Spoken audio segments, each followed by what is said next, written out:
Welcome to WebStar Plus. In this video, I will show you how to enable dark mode for any website or any web page. For example, this is Wikipedia's main web page. I don't see any option to enable dark mode on it. So to do that, search Google Chrome Web Store and go to its website. Search Dark Reader. Click the extension. Click Add to Brave or Add to Chrome. In my case, I will click Add to Brave. Click Add Extension, and that's it. Dark mode has been enabled for this website.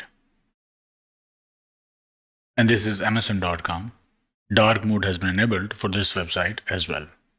To turn off dark mode, click Extensions icon, click Dark Reader, click Off. Reload the page. There are many such extensions. Another extension is Dark Mode Night Eye. Add to Brave, add extension, click extensions icon, and by default dark mode is on.